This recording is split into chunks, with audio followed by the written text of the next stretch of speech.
Steve Ballmer, welcome to the Dispatch Podcast. Pleasure being here. Thanks for having me, James. Steve, I want to get into why you're in town, but first, we did a off-the-record dinner last night, but you gave me permission to bring up this story because I found it so interesting. You were, I guess, at Stanford Graduate School. You were you're being recruited by Bill Gates to go to Microsoft, and there was another gentleman at the same time recruiting you to go elsewhere, who was Mitt Romney. Mitt Romney. Can you tell that story? I found it pretty funny. Sure. I was finishing up my first year in business school, and two consulting firms, Bain and BCG, both put up they both put in two $5,000 prizes.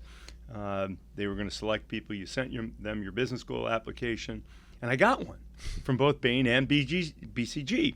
So I was on Bain's radar. And I decided before picking a summer job, I'd go visit. The last place I stopped on the visit was Bain & Company.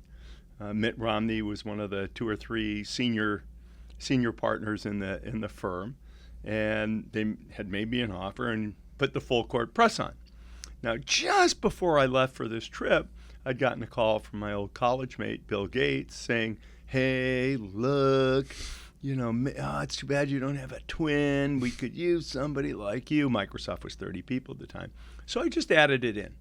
I stopped after I was at Bain, stopped in Seattle, saw Bill, and wound up having to decide between basically those two choices and some others. And I said, let's drop out. Bain & Company was a very prestigious place to go work, and Mitt had sold hard. This is when he was still Mitt. Although I'm from Michigan, his dad had been our governor, so the name Romney was a bit larger than life. But that's a long form of the story. But you are now in town to meet with people like Mitt, Senator Mitt Romney, and others. So tell me why you are in Washington, and also if you have run into Mitt, if that story has come up at all.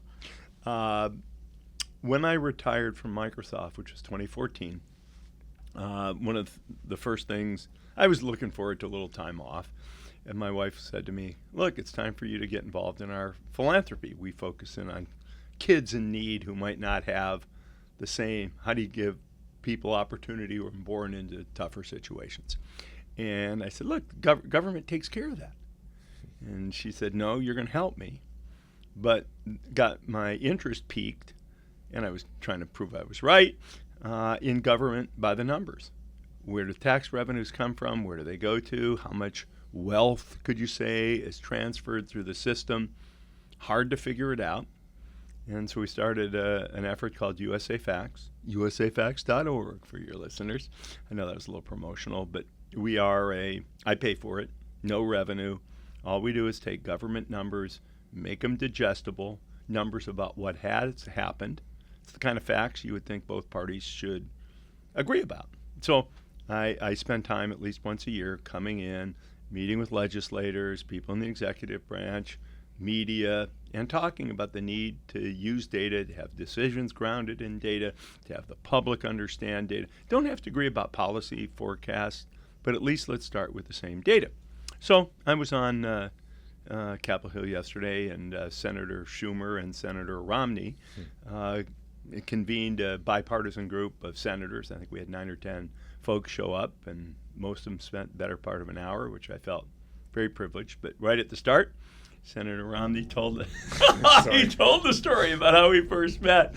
And then the second time, I saw him after that, was years later, and he was governor. He was governor already, Massachusetts. And he was out for a governor's conference, and that was our next time to sit down and talk. Yeah.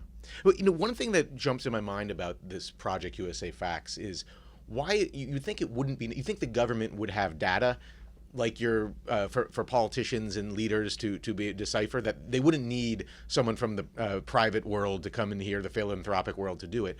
Why is this data just not available without you coming in and putting it together? It's all government data, so it is all available. But man, these databases are deep and thick, and there's many of them. There's 90 different government databases we use to put our stuff together. And you need to integrate data, Census Bureau, BEA, Bureau of Justice Statistics, CDC. There's a lot of different places to go. And government may produce the data, But there's nobody in government who's chartered to actually try to put together a comprehensive view of what's going on.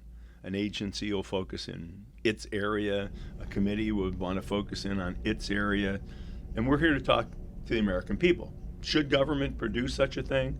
Should all legislators have to say, yes, we've read something that we can understand that represents Dems, Republicans, sign it. Yeah, we read it. That's the current state of affairs. And we don't disagree. We don't agree with anybody, on the other side on anything we should do about it. But at least we're talking about the same thing. We're going to measure the same things going forward. There's nobody chartered to do it. And so forget with Congress. With the American public, we find that our unique niche. There are certainly think tanks. Most think tanks to me seem like they're either, kind of our supporters or D supporters. To find a truly independent think tank, I think, is hard to do. Most people want to do their own forecasting and recommendation on policy. We don't. Yeah. We don't. We want citizens to see the data and then make up their own minds. Getting to the data, is there any fact or chart that you've put together that was particularly surprising to you? Yeah, there's a few. I'll pick one example maybe, and we can go from there. And I'll start with maybe a less complete chart, because we don't have all the data from government to tell the story. What's really going on with immigration in the country, both authorized and unauthorized immigration? It's not hard to understand authorized immigration. There's good numbers. It's clear. People understand, I came here temporarily to work or to go to school, and I have to go back. I'm here, and I'm on a path to citizenship if I want it, or I'm on a permanent work visa. Great. But the numbers are interesting. They really are. If you look at unauthorized immigration, interesting fact, there's about 11 million unauthorized, and I'll use the word unauthorized. That's the word DHS uses. It doesn't use undocumented. It doesn't use illegal. It uses the word unauthorized immigrants in the country. But that's an estimate. That estimate has been constant for the last 10 years. I think that blows people's minds. Yeah. People think that number's flat. Now, the number of encounters at the border are going up. The number of repatriations went up during COVID and now has come actually back down some. And so how does this compute? Then you have to look at what happens to people who get encountered. Did they come to the and most of them are through the southwest border. Do they come and knock on the door in, I'll say El Paso, and say, hey, look, I want asylum? It's way into the country, but we let you in. But you are unauthorized. I think most people have the view that all unauthorized immigrants came into the country kind of sneaking over the border. You do have people who come in between ports of entry, i.e. they were not trying to knock on our door. They get apprehended. If they say, hey, I need asylum, we welcome them into the country. So different kind of asylum application. Then there are people who really get in undetected. It's an estimate. There are people who overstay their visas. But how do you get to 11 million with what's going on the border now remains confusing. Yeah. But at least we have a structure that we can talk about and we can push Homeland Security for better data. Because the suggestion is from the other data that 11 million can't be constant for 10 years. It's hard to believe. Unless the number of people who are leaving, right, which we don't see, yeah, is also high. And we don't know, and I'm not going to say causality, but I'm a mathy guy. I want to understand. So I think of it this way. Businesses have to produce both a balance sheet and a cash flow statement. The equivalent is DHS needs to produce a report that says how many people are going in, but we don't see the number of people necessarily going out, estimated, without our knowledge, and we don't see a current, call it a balance sheet, a current state of who are those about 11 million people and where do they live. That's one I say is interesting and incomplete. Yeah. There are other places where I can give you an observation that says, wow, somebody'd be surprised by this. Well, I mean, I wonder what tied that to the previous question about, why doesn't the government have this data? I guess one of the answers is, the databases are hard to get to. Is it also that sometimes for political reasons, whether it's a Republican reason or a Democratic reason, they make the data intentionally hard to find? So because the data will go against whatever their viewpoint is on a particular issue? I don't think politicians hide the football, so to speak. I think what they do is anytime they present any data, they present data that makes their case. They're not trying to give a holistic landscape. They're not actually trying to help you understand the data. They're trying to use the data that they like to make their point. It's a very different, we're not educating the citizenry, we're convincing the citizenry. That's what, if you're running for office, that's what you're doing. And oh, by the way, we know Americans have a little bit shorter attention span, maybe, than not. What politicians like to do is take one number out of context and use that as the thing to make their case. They don't show you how that number's changed over time. They don't show you how that number relates to, maybe take a budget issue, how it relates in terms of size to other numbers in the budget. That's not what politicians do.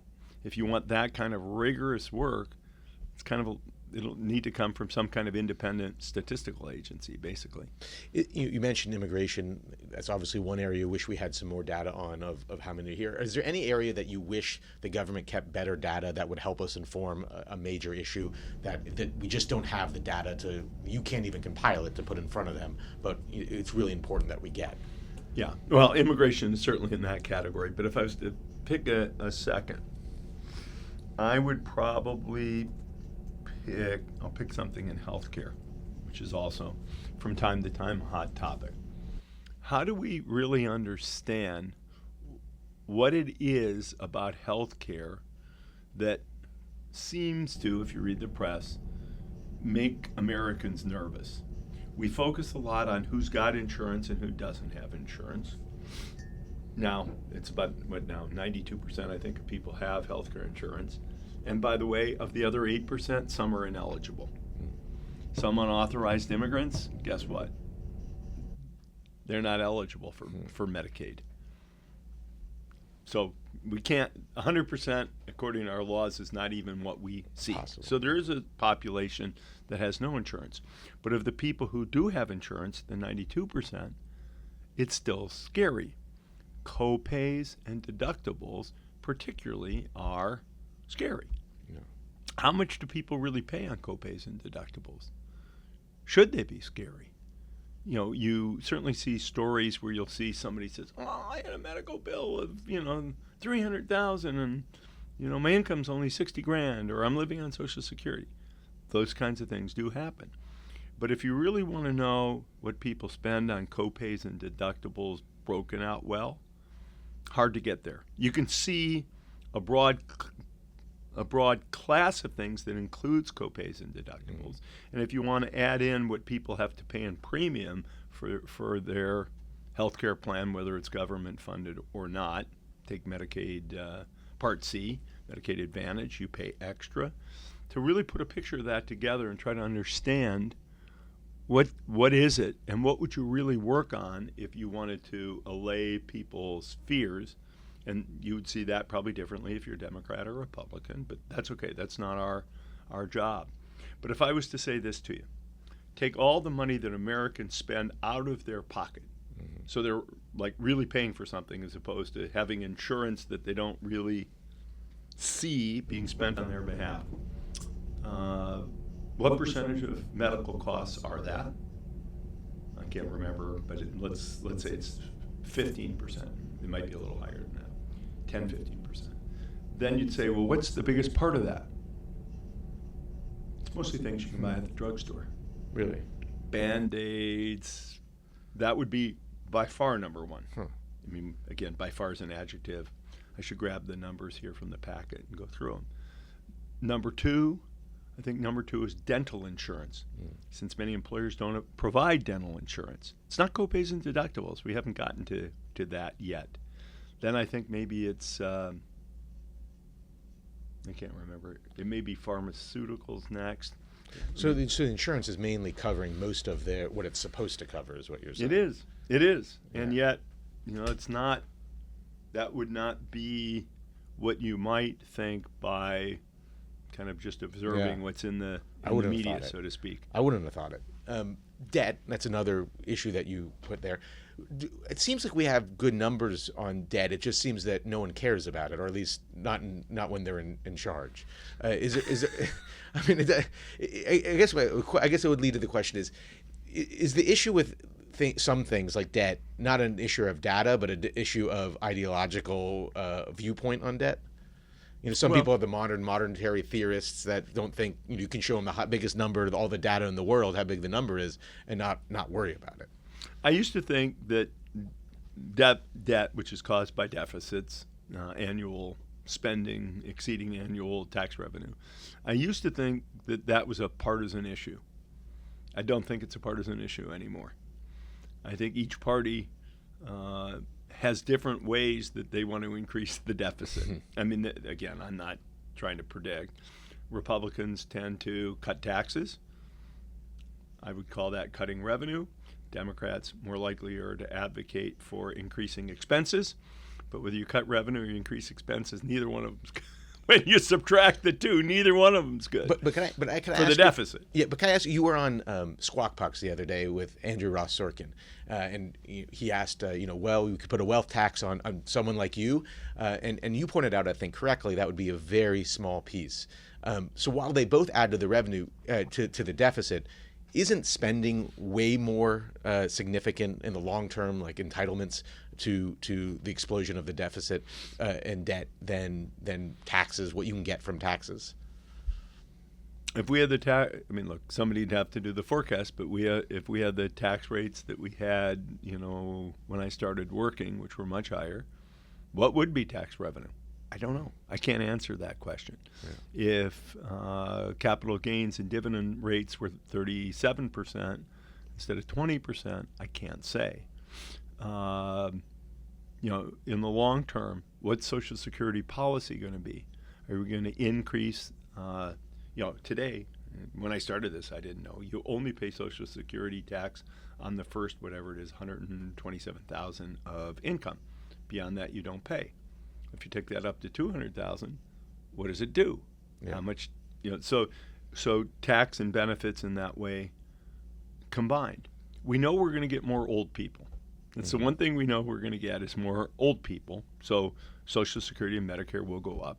The thing we don't know is if we're going to get more workers into the economy who can help contribute to Social Security and the money that has to pay for Medicare.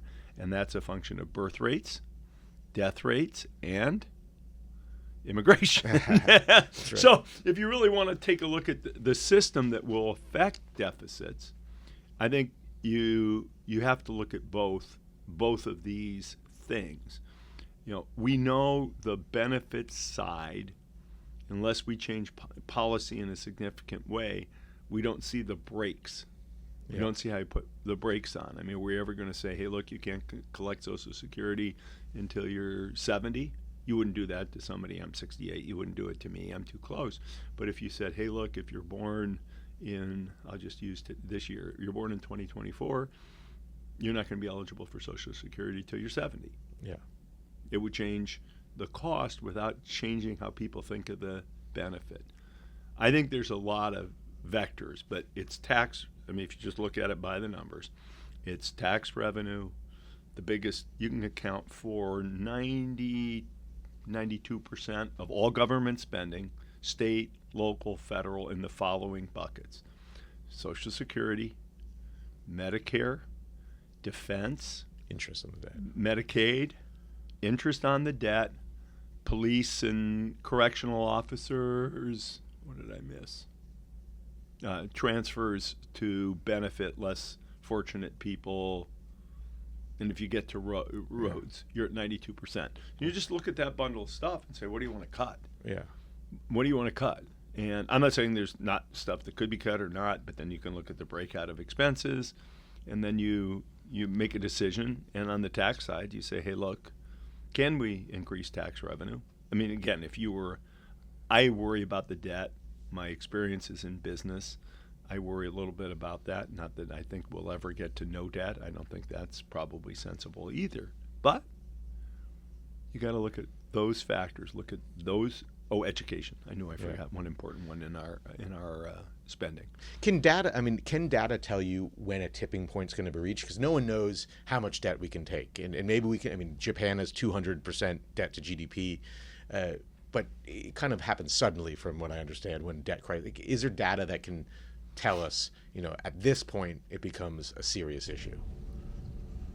At that point, I would say, here you go, forecasters. You tell us. Yeah.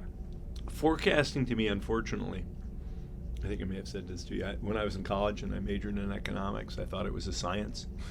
And now I know that there are people called, right wing, if you will, economists and left wing economists. Can't be a science. It can't be a science if there can be a political bias in this stuff.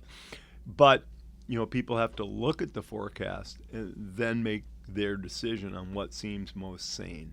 We don't make the forecast. Let me ask you about the philosophical. You could have gone a partisan route. Some people, your peers, have done that. Sheldon Adelson on the right, George Soros maybe on the left. What was your decision to take the nonpartisan route, to put data there, use your resources to do that instead of backing a presidential candidate? Well, I'd say a couple of things. Number one, I think we have a more unique role doing what we are doing. Number two, I'm not sure backing political candidates with a lot of money necessarily makes a difference anyway. I'm not an expert, but I'm not sure. I think we have evidence now that the power of movements and PR may well be as important or more so as the power of money in these elections. And number three, in a way, I don't feel a right to try to twist other people's arms to agree with me.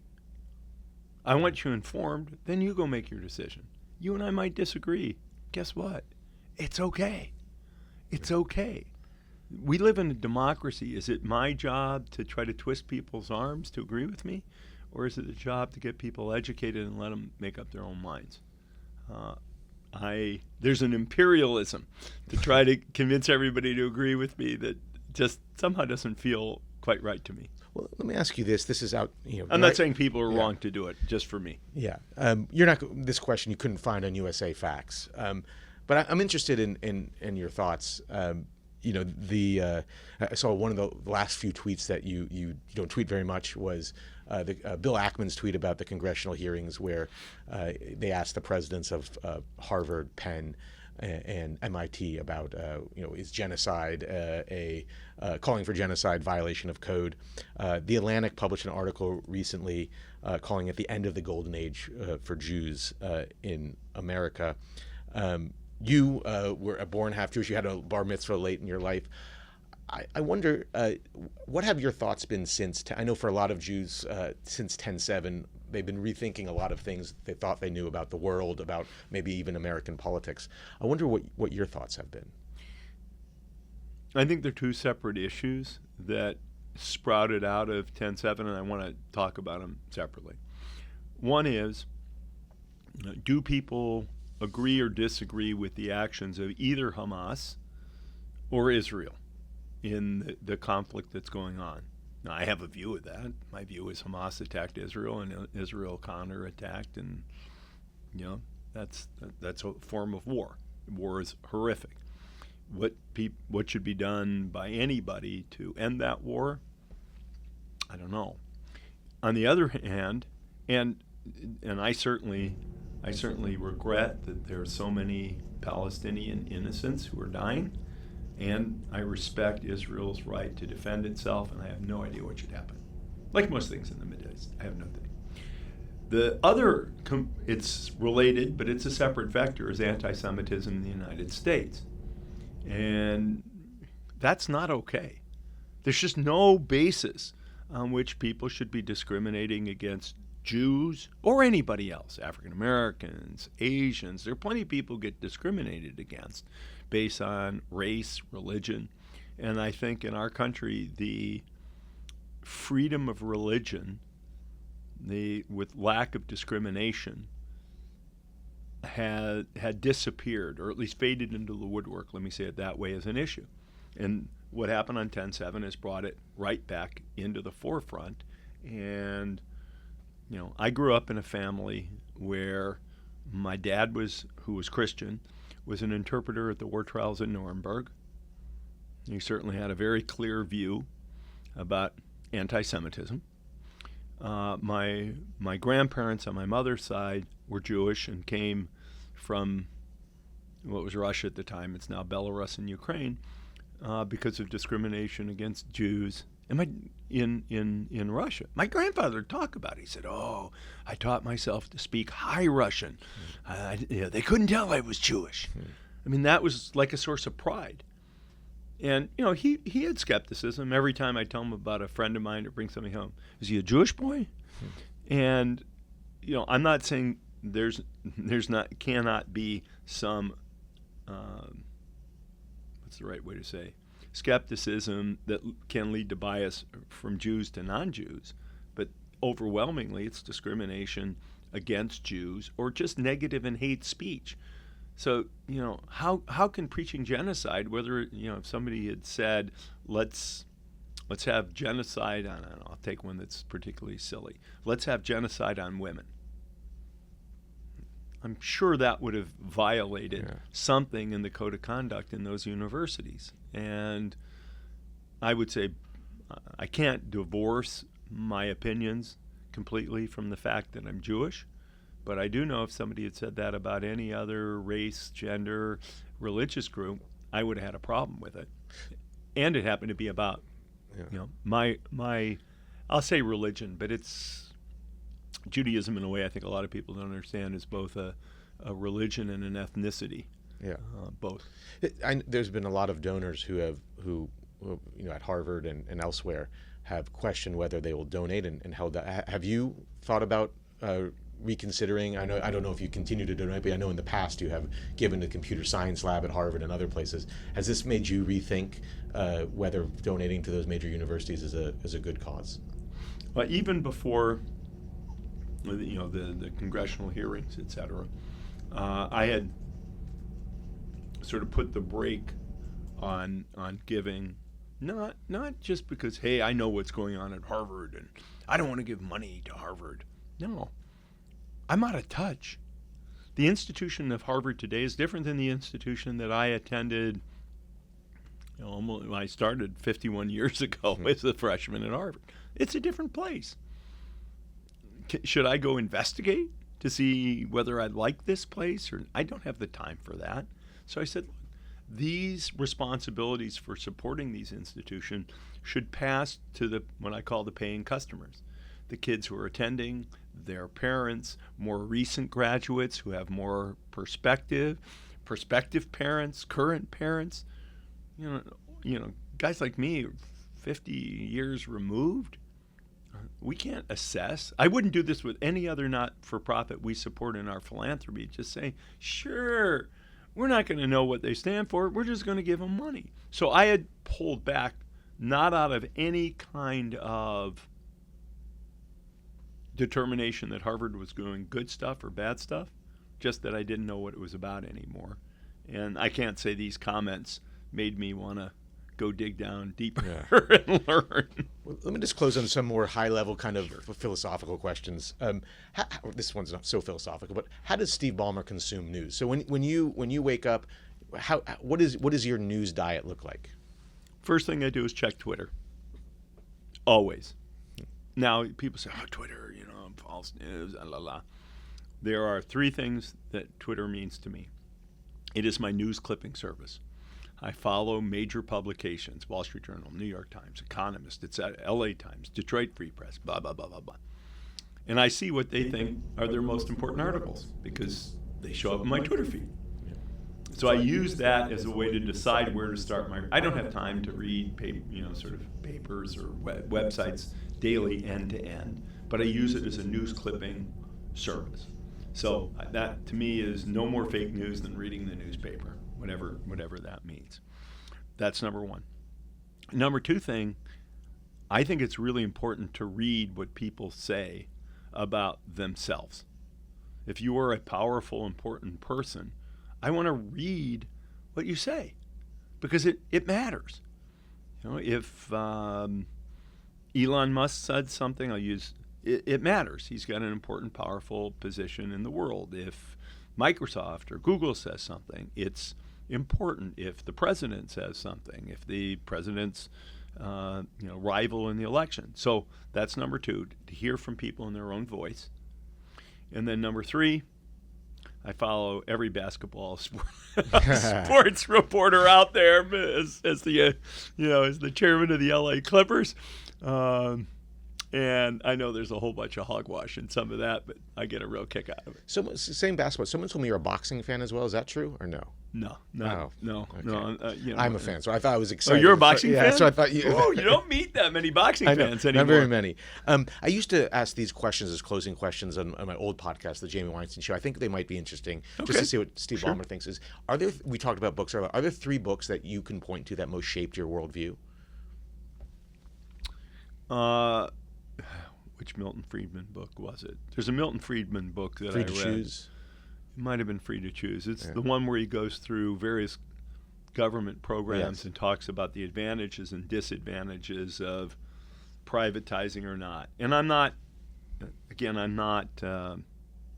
to pick a bone and say, I'm all Friedman or all not. I just thought it was interesting, particularly when he points out, in a way, capitalism is more democratic than our democracy. In capitalism, you're voting every day. Yeah. You're voting with your feet. In political democracy, you vote for somebody, other people vote for somebody, and then you get a dictatorship of the party in power until the next party gets to come in power. It is a little less freedom of choose. So maybe it was Free to Choose. It was the book. So I'd put that on the list.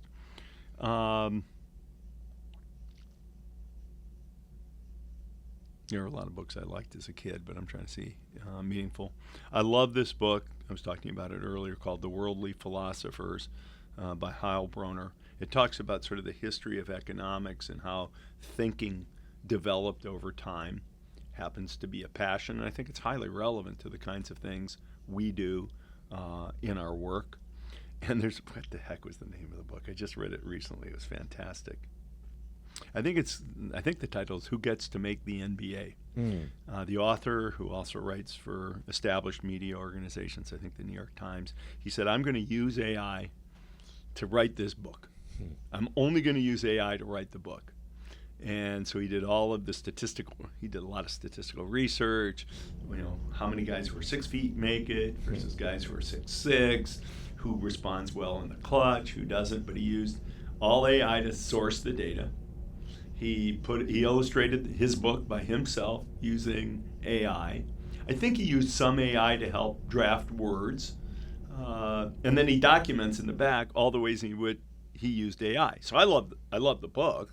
It happens to be a passion. It's a short book, but I really loved the approach and the way he's kind of pushing. So the inspiration there is not so much for what it said, as in the potential of using AI in the future. Is there a historical leader you most admire? Yeah, I would say for sure Abraham Lincoln. When I was a little kid, I had 3 pictures up in my room, one of whom's Abraham Lincoln, and I would definitely say number 1. And finally, I think I would be remiss if I had you here and I didn't ask you, and we had this conversation last night and scared a lot of people at the table, how AI is going to transform the world for better or worse. I'm a real, bullish, optimistic person about, how AI will positively impact the world.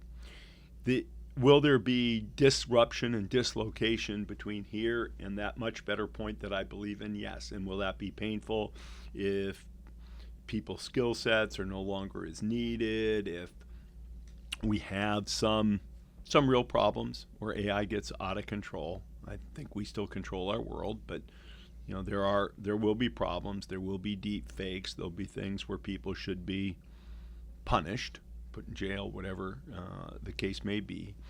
But I'm bullish. Now, you'd say, hey, look, and the thing I was joking with the journalist you had me with last night is, will the most important skill in journalism be writing anymore?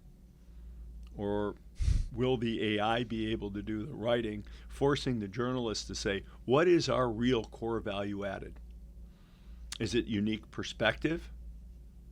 Is it and the perspective could be independent, or the perspective could be, hey, I'm actually here to sell a point of view, which to me it always feels like every publication is selling some point of view these days, even though theoretically they're not.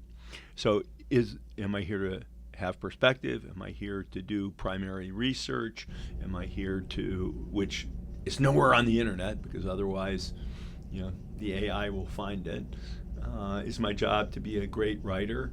Is my job now to be able to integrate more graphs or charts and numbers to make my stuff better?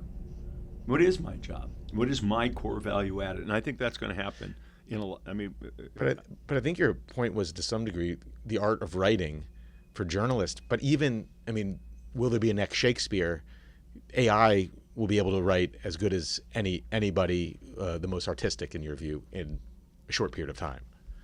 Today, if I want to write a Shakespearean sonnet for my grandson to read as a bedtime story, it's not hard.